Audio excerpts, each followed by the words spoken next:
Recaudaron $675 millones. Prometieron revolucionar la industria del automóvil. Y cuando todo terminó, habían fabricado exactamente 56 camionetas. 56. En toda la historia de la empresa. Pero eso no es ni siquiera lo más perturbador de esta historia. Lo más perturbador es lo que el fundador hizo mientras la empresa se hundía, mientras los inversores perdían sus ahorros, mientras una ciudad entera en Ohio veía cómo su futuro económico se evaporaba. Él vendió sus acciones, todas, y se embolsó más de $66 millones. Pasé semanas analizando documentos judiciales, informes de la SED, los archivos del informe Hindenburg y los registros policiales del incidente que nadie quería que supieras para traerte este documental. Porque si hay una historia que resume exactamente cómo se puede construir una mentira multimillonaria sobre papel, venderla a Wall Street, destruir miles de vidas y salir prácticamente sin consecuencias, esa historia es Lordstown Motors. Y lo más extraordinario de todo es que casi nadie la conoce. Todo el mundo conoce a Tesla. Todo el mundo conoce a Elon Musk. Pero la historia de la startup que quiso destronar a Ford y a General Motors, que convenció al gobierno de Estados Unidos, a inversores institucionales y hasta a medios de comunicación de primer nivel, de que iba a liderar la revolución del vehículo eléctrico y que fabricó 56 unidades antes de declararse en bancarrota. Esa historia se contó en inglés, en medios especializados, para un público que ya había perdido su dinero. En español, nadie la ha contado como se merece. Hasta hoy. Quédate, porque cuando llegues al final de este documental, cuando veas lo que el fundador hizo después de la bancarrota, vas a entender por qué esta historia no es solo un fracaso empresarial. Es un manual de cómo el sistema puede ser explotado por alguien que sabe exactamente dónde están las grietas. Todo empieza en Ohio, en una ciudad que lleva el mismo nombre que la empresa que prometió salvarla. Lordstown, Ohio. Una ciudad de poco más de 3.000 habitantes en el noreste del estado, a unos 80 kilómetros al sureste de Cleveland. Durante décadas, Lordstown fue sinónimo de una sola cosa: la fábrica de General Motors. La planta de ensamblaje de Lordstown fue durante años una de las más grandes del país. En su mejor momento, empleaba a más de 4.000 personas directamente y sostenía económicamente a decenas de miles más en toda la región del Valle del Mahoning. Pero los tiempos cambiaron. Los hábitos de consumo cambiaron. Y General Motors decidió que ya no necesitaba esa planta. En marzo de 2019, GM anunció el cierre definitivo de la instalación. Era la culminación de años de recortes, de negociaciones fallidas con los sindicatos, de una lenta hemorragia de empleos que había ido vaciando el corazón económico de la región. Para Lordstown y los municipios que dependían de esa planta, el cierre no fue solo una noticia económica, fue un golpe existencial. Y fue exactamente en ese momento de vulnerabilidad máxima cuando apareció Steve Burns. Burns tenía 52 años en ese momento. Era un empresario de Ohio con una historia complicada en el mundo de los vehículos eléctricos. Años antes, había fundado Workhorse Group, otra startup de vehículos eléctricos que también prometía mucho y cumplía poco. Pero Burns tenía algo que muchos fundadores de startups no tienen. Sabía exactamente qué decirle a la gente. Tenía el instinto del vendedor nato, el don de pintar un futuro tan brillante que la gente olvidaba preguntar cómo se iba a llegar hasta allí. Su propuesta era simple y poderosa. Compraría la fábrica abandonada de General Motors. La convertiría en la sede de su nueva empresa, Lordstown Motors, y fabricaría la primera camioneta eléctrica de servicio pesado del mercado, diseñada específicamente para flotas comerciales, empresas de reparto, contratistas, servicios municipales. El vehículo se llamaría Endurance. Lordstown Motors se constituyó formalmente en 2018. En noviembre de 2019, Burns firmó el acuerdo de compra con GM y la empresa se convirtió en propietaria de la planta. El precio exacto nunca se reveló públicamente, pero fuentes cercanas a la negociación situaron la cifra en torno a los $20 millones. Una ganga para una instalación de ese tamaño. Una señal, en apariencia, de que el proyecto tenía sentido. La narrativa era perfecta. Un empresario local salvaba una fábrica que GM había abandonado. Creaba empleo en una región devastada. En 2019, Burns apareció en portadas, dio entrevistas, recibió el apoyo entusiasta del gobernador de Ohio, del alcalde de Lordstown, de líderes sindicales que veían en él la única esperanza de revitalizar una comunidad herida. Pero había un problema, uno enorme, y Burns lo sabía desde el principio. Fabricar un vehículo eléctrico desde cero es extraordinariamente caro. No estamos hablando de unos pocos millones. Tesla tardó más de una década en ser rentable. Lordstown Motors necesitaba capital. Mucho capital. Y rápido. La solución que Burns encontró fue brillante en su concepción y devastadora en sus consecuencias. En lugar de buscar financiación tradicional, que habría requerido auditorías exhaustivas, due diligence rigurosa y preguntas incómodas sobre la viabilidad real del proyecto, Burns decidió salir a bolsa a través de un SPAC. Un SPAC, o Special Purpose Acquisition Company, es básicamente una empresa fantasma que cotiza en bolsa con el único propósito de fusionarse con otra empresa y darle acceso a los mercados de capital.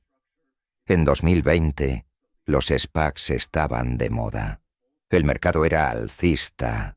Los tipos de interés estaban por el suelo. Los inversores buscaban desesperadamente rentabilidad en cualquier sector que prometiera crecimiento. Y el vehículo eléctrico era la narrativa del momento. En octubre de 2020, Lordstown Motors se fusionó con Diamond Peak Holdings. Un SPAC creado por un ex banquero de Goldman pasó a cotizar en el Nasdaq con una capitalización de mercado de casi $2.000 millones. Y lo más importante, la fusión puso en el balance de Lordstown Motors aproximadamente $675 millones en efectivo. 675 millones. Para una empresa que no había fabricado ni un... había recibido 20.000 reservas de flotas comerciales. Para finales de ese año, la cifra había crecido hasta los 100.000. Y Burns no dejaba de repetirlo. En Yahoo Finance, el 23 de febrero de 2021, frente a las cámaras, con la confianza de quien dice algo que sabe absolutamente cierto, Burns declaró textualmente que habían prevendido 100.000 de estos vehículos a varias flotas de todo Estados Unidos. 100.000 pedidos. A $52.500 el vehículo. Eso representaba, en teoría, $5.000 millones en ingresos futuros garantizados. Era una cifra que hacía que la valoración de la empresa pareciera conservadora. El problema era que esa cifra era, en su inmensa mayoría, completamente falsa. El 12 de marzo de 2021, una empresa llamada Hindenburg Research publicó un informe de más de 100 páginas sobre Lordstown Motors. Hindenburg era conocida en los mercados financieros por sus investigaciones sobre fraudes corporativos. Sus informes habían destruido la reputación de otras empresas, habían desencadenado investigaciones regulatorias, habían costado miles de millones en capitalización bursátil a compañías que se habían aprovechado de la credulidad de los inversores. Y este informe era devastador. Según Hindenburg, los 100.000 pedidos anticipados de Lordstown Motors eran en su abrumadora mayoría ficticios o completamente no vinculantes. No eran pedidos reales de empresas que tuvieran la intención, la capacidad financiera y la necesidad operativa de comprar esas camionetas. Eran indicaciones de interés, muchas de ellas de empresas que ni siquiera operaban flotas de vehículos, empresas que no habían depositado ni un solo dólar como garantía, empresas que en muchos casos ni siquiera existían de manera relevante o tenían el tamaño para justificar los pedidos que supuestamente habían realizado. Hindenburg iba incluso más lejos. Alegaba que Burns había pagado a consultores por cada reserva conseguida ya desde sus tiempos en Warhorse Group, años antes de fundar Lordstown, que el modelo de negocio real no era fabricar camionetas, era acumular el mayor número posible de supuestos pedidos para usarlos como propaganda ante inversores y así recaudar capital. Hay un detalle que ilustra perfectamente la diferencia entre Lordstown y una empresa como Tesla. Cuando Tesla abrió la preventa del Cybertruck en 2019, exigió un depósito de entre 100 y 150 dólares por cada reserva. Era una cifra simbólica, pero era real. Era dinero que alguien tenía que poner sobre la mesa para demostrar que su interés no era solo teórico. Lordstown Motors nunca exigió ningún depósito. Ninguno. Para ninguna de sus supuestas 100.000 reservas. Cualquiera podía enviar una indicación de interés sin comprometer absolutamente nada. Y Lordstown las contabilizaba todas como pedidos. El día que se publicó el informe de Hindenburg, las acciones de Lordstown cayeron un 17%. Burns salió públicamente a defenderse. Calificó el informe de lleno de medias verdades y mentiras. Prometió una respuesta exhaustiva que llegaría en los próximos días. Pero esa respuesta nunca fue tan contundente como sus palabras sugerían, porque al mismo tiempo que Burns negaba públicamente los hallazgos de Hindenburg, la Comisión de Bolsa y Valores de Estados Unidos, la SEC, anunció que había abierto una investigación formal sobre las afirmaciones de la compañía y sobre la fusión SPACE. Pero ahí no estaba el peor momento del mes de marzo de 2021. Porque apenas días después de que el informe de Hindenburg sacudiera los mercados, un medio de comunicación de Detroit reveló algo que Lordstown había intentado mantener en silencio durante semanas. La noche del 12 al 13 de enero de 2021, un ingeniero llamado Pirakalatan Padmanathan, director de sistemas de propulsión en el Centro de Investigación y Desarrollo de Lordstown en Farmington Hills, Michigan, salió a hacer la primera prueba en carretera del prototipo del Endurance. Le acompañaban 2 compañeros. El prototipo había superado las pruebas internas en el laboratorio. Era el momento de sacarlo a la calle. 10 minutos después de salir a la carretera, Padmanathan notó que el vehículo se comportaba de manera extraña.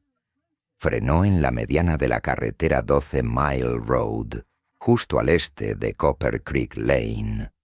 Eran las 12:31 de la madrugada cuando llegó la policía.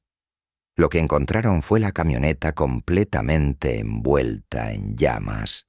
Los bomberos llegaron 8 minutos después y tardaron más de 1 hora en sofocar el incendio. Las llamas habían llegado hasta las ramas de los árboles de la mediana. El prototipo quedó completamente destruido. Pérdidas económicas valoradas en $150.000.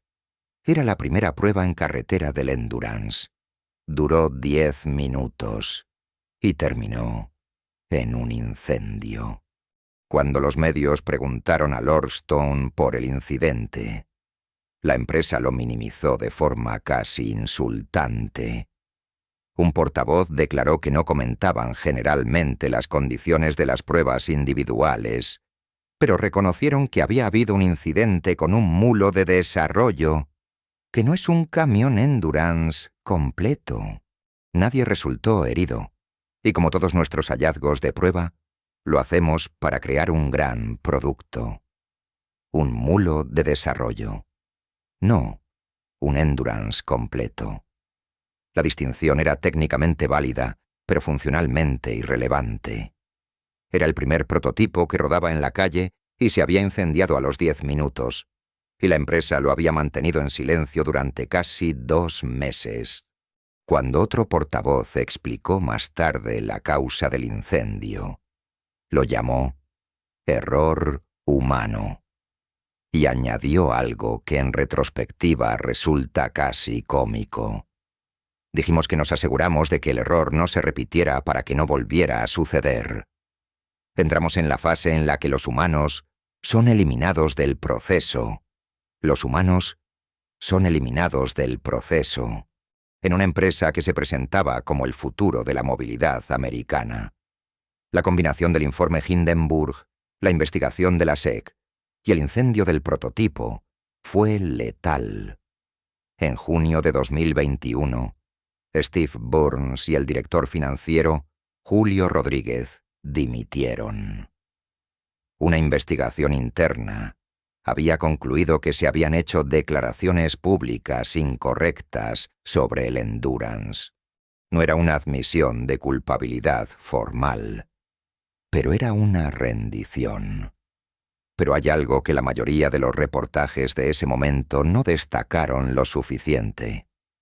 Burns no se marchó con las manos vacías. Desde noviembre de 2021 en adelante, en un periodo de poco más de 1 año, Burns vendió más de 28 millones de acciones de Lordstone Motors. El total de sus ventas ascendió a más de $66 millones en ingresos brutos. Para contextualizarlo, Burns había invertido en acciones de la empresa un total acumulado de apenas $308.000 desde su fundación. El grueso de las acciones que vendió provenía de opciones sobre acciones que le habían sido concedidas en octubre de 2020, cuando la empresa salió a bolsa a través del SPAC. Mientras los inversores veían cómo sus acciones se desplomaban.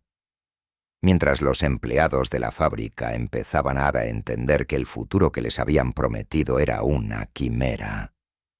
Mientras una ciudad entera en Ohio procesaba el hecho de que la empresa que iba a salvarla era, en realidad, un castillo de naipes. El fundador y ex CEO convirtió silenciosamente sus opciones en $66 millones. La multa que la SEC le impuso años después, cuando finalmente llegó el momento de rendir cuentas, fue de $175.000. 175.000 frente a 66 millones. Una cifra tan ridícula en proporción que resulta difícil leerla, sin sentir que algo en el sistema está fundamentalmente roto. Pero la historia no había terminado, porque mientras todo esto ocurría, la empresa todavía necesitaba encontrar una manera de sobrevivir. Y fue en ese momento cuando entró en escena el actor que terminaría de precipitar el colapso final. Foxconn, el gigante electrónico taiwanés. el principal proveedor de Apple, el ensamblador de casi todos los iPhones del mundo.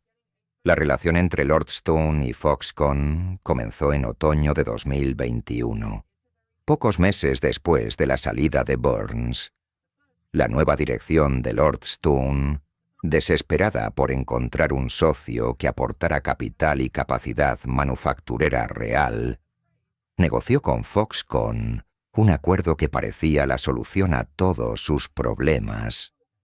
En mayo de 2022, el acuerdo se cerró formalmente. Foxconn compraría la fábrica de Lordstown, en Ohio, por $230 millones. A cambio, se comprometía a fabricar el Endurance en esa misma planta y a invertir hasta 170 millones adicionales en la empresa a través de la compra de acciones. Lordstone se convertiría en arrendatario de su propia fábrica y en socio de producción de Foxconn en el proyecto de vehículos eléctricos. Era un acuerdo que, sobre el papel, tenía sentido. Foxconn llevaba años buscando su lugar en el negocio del vehículo eléctrico. Quería diversificar su dependencia de Apple y convertir el sector automotriz en un pilar de su estrategia futura. Y Lordstone, a pesar de todos sus problemas, todavía tenía algo valioso: una fábrica, una plataforma tecnológica en desarrollo y una presencia en el mercado americano. Pero casi desde el primer momento, la relación comenzó a deteriorarse. A finales de 2022, la nueva dirección de Lordstown anunció que había comenzado la producción en serie del Endurance. Una primera tirada de 500 unidades para clientes profesionales. Las primeras entregas se harían a finales de año y el grueso de la producción durante 2023. No fue así. En marzo de 2023, la empresa declaró pérdidas nuevamente y reconoció que solo había podido producir 6 unidades antes de tener que detener la producción por problemas de calidad y necesidad de ajustes. 6, no 500. 6. El número cayó sobre los mercados como una sentencia. Las acciones se desplomaron otra vez. Mientras tanto, la inversión prometida de Foxconn no llegaba. O llegaba de forma parcial. O llegaba acompañada de condiciones que Lordstone interpretaba como obstáculos deliberados. La tensión entre las dos empresas crecía en privado, mientras en público ambas mantenían la fachada de una relación funcional. En abril de 2023, la producción del Endurance se reanudó. Pero era demasiado tarde y demasiado poco. Las pérdidas se acumulaban, el efectivo se agotaba y la inversión comprometida por Foxconn seguía sin materializarse en su totalidad. El 27 de junio de 2023, Lordstone Motors se acogió al capítulo 11 del Código de Quiebras de Estados Unidos. Era la rendición formal, el reconocimiento oficial de lo que muchos habían sabido durante años. La empresa nunca había sido lo que prometía ser, pero Burns no fue el único protagonista del acto final, porque junto con la declaración de bancarrota, Lordstone presentó una demanda contra Foxconn, que lanzó una bomba de relojería al corazón de las relaciones empresariales entre Estados Unidos y Taiwán. La demanda era extraordinaria en sus acusaciones. Lordstone alegaba que Foxconn había cometido fraude, que había incumplido de manera deliberada y constante sus compromisos comerciales y financieros, que había utilizado los acuerdos entre ambas empresas como herramienta para destruir el negocio de Lordstone, mientras aprovechaba los recursos ganados a través de la asociación para avanzar en sus propios intereses en el sector del vehículo eléctrico. La narrativa que pintaba Lordstone era la de una empresa americana pequeña, traicionada por un gigante asiático sin escrúpulos. David contra Goliath. La startup vulnerada por la multinacional todopoderosa. Foxconn respondió con igual dureza y sin ningún rastro de conciliación. En documentos presentados ante el tribunal, los abogados de Foxconn describieron la demanda de Lordstown en términos casi despectivos. Según Foxconn, la acusación de fraude era pura ficción. El verdadero problema de Lordstown, argumentaba el gigante taiwanés, era la incompetencia de su gestión y el desperdicio de millones de dólares por parte de unos fundadores que nunca tuvieron un plan real para llevar el vehículo al mercado. Foxconn fue incluso más específico. Describió la demanda de Lordstown como un intento de convertirlos en el garante de los fracasos empresariales ajenos. Alegó que el único plan definitivo de Lordstown había sido siempre convertir a Foxconn en el responsable último de su negocio, y que cuando ese plan fracasó, intentaron extorsionarlos. Extorsión. La palabra que Foxconn usó en documentos judiciales formales para describir el comportamiento de una empresa americana que se había presentado como víctima. Dos versiones diametralmente opuestas. Dos empresas acusándose mutuamente de fraude ante los tribunales. Y en medio, los empleados, los inversores y una ciudad en Ohio que seguía esperando que alguien le dijera quién iba a responsabilizarse de lo que había pasado.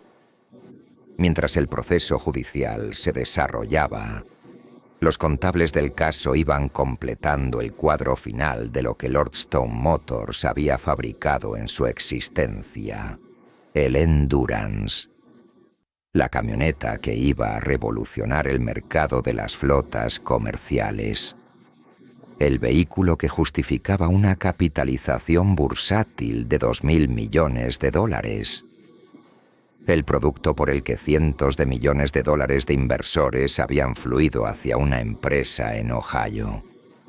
Análisis independientes fijaron el número total de unidades fabricadas en 56. 56 camionetas, algunas de ellas con problemas de calidad tan graves que no podían ser entregadas a clientes. El coste de fabricación de cada unidad, según reconocieron los propios ejecutivos de Lordstown antes de la quiebra, superaba significativamente el precio de venta al público de $60.000. Es decir, cuanto más producía, más dinero perdía. Una de las unidades fabricadas se había vendido en subasta por aproximadamente 21.000 euros. Una camioneta que en catálogo costaba $60.000. Una pérdida de valor del 65% para el primer comprador en el mercado secundario. Un símbolo perfecto de lo que era realmente el Endurance. Un activo sobrevalorado cuya realidad era irreconocible frente a lo que se había prometido.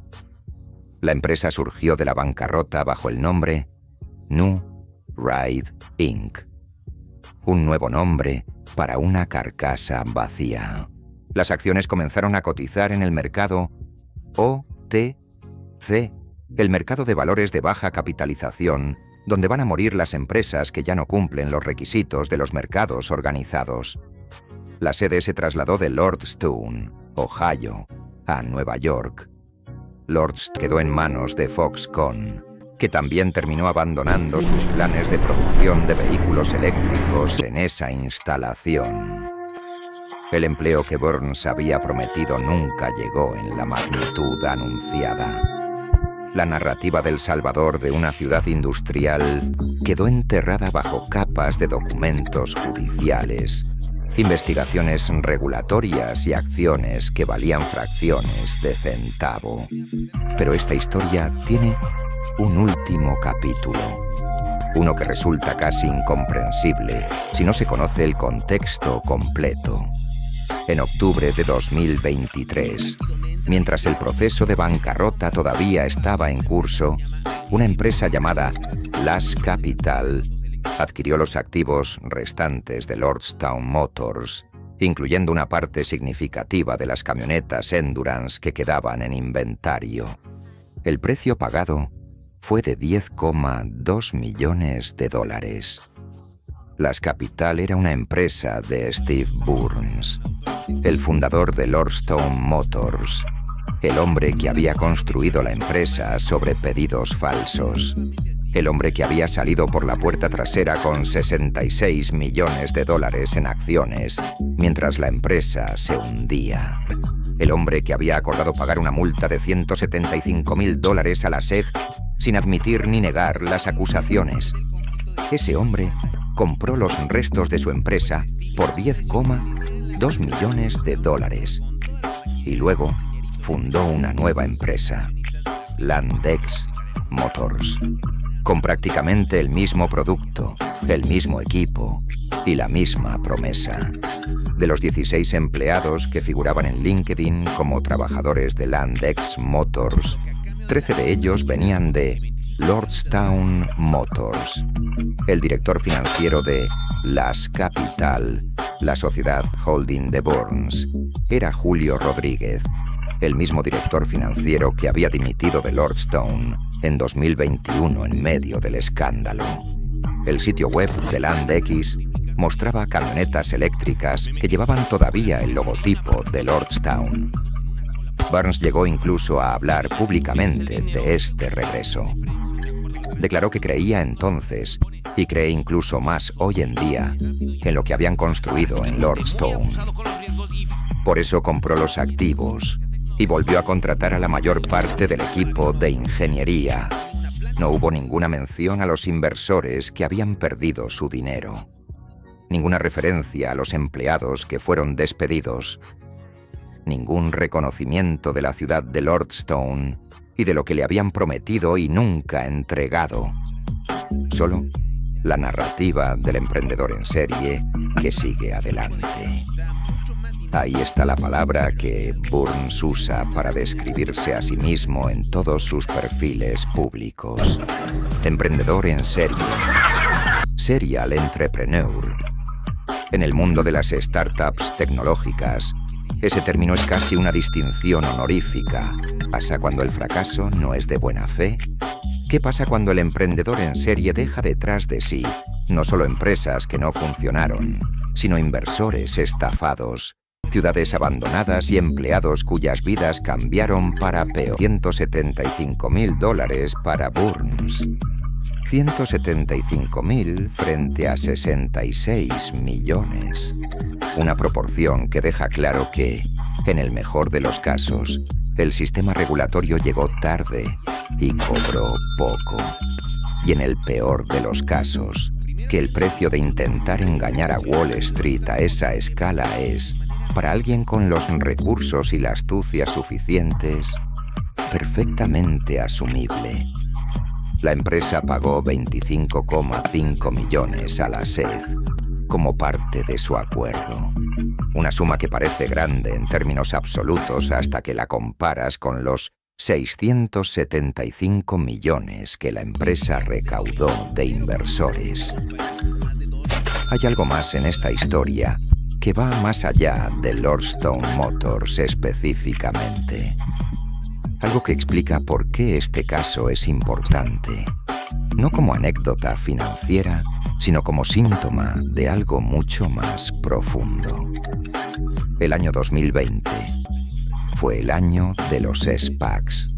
Decenas de empresas sin historial de ingresos, sin productos terminados, sin clientes reales, accedieron a los mercados de capitales a través de este mecanismo y recaudaron miles de millones de dólares colectivamente. La lógica era siempre la misma.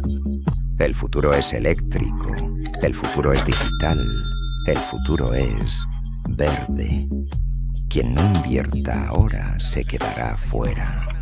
Y en ese ambiente de euforia, de bajos tipos de interés, activa cultural que premiaba la audacia y penalizaba el escepticismo, una empresa como Lordstown Motors podía levantar $675 millones. No por sus resultados, no por su tecnología demostrada, no por sus clientes reales, sino por una historia, por un fundador que sabía venderla, por un sistema que tenía todos los incentivos para creer y ninguno para dudar. Los inversores institucionales que participaron en el SPAC tenían equipos de analistas y aún así pusieron dinero en una empresa que fabricaría 56 camionetas. Los medios de comunicación que cubrieron el lanzamiento de Lordstown Motors con entusiasmo no eran incompetentes. Eran periodistas que escribían sobre la historia que querían que fuera verdad. La historia del trabajador americano, de la ciudad industrial renacida, del emprendedor visionario que desafiaba a los grandes, el gobernador de Ohio que apoyó públicamente la empresa, los políticos que posaron en fotos junto a Burns, las instituciones que otorgaron subvenciones y facilidades para atraer la inversión. Todos querían que la historia fuera real. Y eso es exactamente lo que Burns explotó. Hay un término en psicología cognitiva llamado wishful thinking, el pensamiento desiderativo, la tendencia del ser humano a evaluar los hechos no en función de la evidencia disponible, sino en función del resultado que desea. Cuando queremos que algo sea verdad, encontramos argumentos para creerlo. Ignoramos las señales de alerta. Bajamos el umbral de lo que consideramos prueba suficiente. Lordstown Motors fue, en parte, una empresa construida sobre el wishful thinking colectivo de un momento histórico específico. Un momento en que el mundo quería creer que la transición hacia el vehículo eléctrico era inevitable, urgente, y que cualquier startup con el discurso correcto podía liderar esa transición. Pero la realidad es que fabricar automóviles es una de las actividades industriales más complejas y costosas que existen. Tesla tardó más de 15 años en ser rentable de manera consistente. Ford tiene más de un siglo de experiencia manufacturera. General Motors tiene fábricas, cadenas de suministro, ingenieros y procesos que representan décadas de aprendizaje acumulado. Una empresa fundada por un hombre con experiencia en consultoría y startups fallidas no puede replicar esa complejidad en 2 años, con pedidos falsos y capital de inversores que no hicieron sus deberes. 56 camionetas. Ese es el número que resume todo. No es solo un número de producción. Es la distancia exacta entre la promesa y la realidad. Entre los 100.000 pedidos anunciados a bombo y platillo en Yahoo Finance y la verdad que vivía detrás de esa cifra. Entre los 2.000 millones de valoración bursátil y los 10 millones que pagó Burns para quedarse con los restos de su propio fracaso. Hay una ciudad en Ohio que lleva el nombre de esta empresa. Una ciudad que vio como General Motors se marchaba y creyó que alguien vendría a ocupar ese hueco.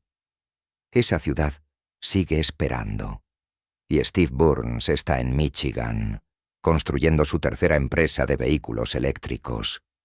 Porque eso es lo que hacen los emprendedores en serie. Si te parece que esta historia es excepcional, que representa un caso aislado de un sistema que en general funciona bien, te invito a investigar lo que ocurrió con Nikola Motors, con Canoo, con Electric Last Mile Solutions. Todas startups de vehículos eléctricos que siguieron el mismo patrón. Todas con SPACs. Todas con pedidos anticipados cuestionables. Todas con fundadores que prometieron revolucionar la industria. El sistema que permitió que Lordstown Motors recaudara $675 millones sin haber fabricado un solo vehículo, era un accidente ni una anomalía. Era el producto lógico de un mercado con incentivos perversos, de un mecanismo de salida a bolsa con controles insuficientes y de una narrativa cultural que premiaba el relato por encima de la substancia. Eso no ha cambiado. Ha evolucionado, ha migrado a otros sectores, ha adoptado nuevos vocabularios. Pero la estructura subyacente, la posibilidad de levantar capital masivo sobre la base de promesas no verificadas, sigue estando ahí. Por eso esta historia importa, no como epitafio de una empresa que fracasó, sino como manual de lectura para reconocer el próximo Lord Stone cuando aparezca. Y aparecerá. Si este documental te ha resultado valioso, si sientes que deberías haber sabido esta historia antes, compártela con alguien que invierta en el mercado o que siga el sector tecnológico. Porque la mejor protección contra este tipo de fraudes no es la regulación, que ya hemos visto que llega tarde y cobra poco. Es el conocimiento. Es saber exactamente qué preguntas hay que hacer cuando alguien te dice que tiene 100.000 pedidos anticipados. ¿Cuánto depósito pagó cada cliente? Esa pregunta vale más que cualquier auditoría.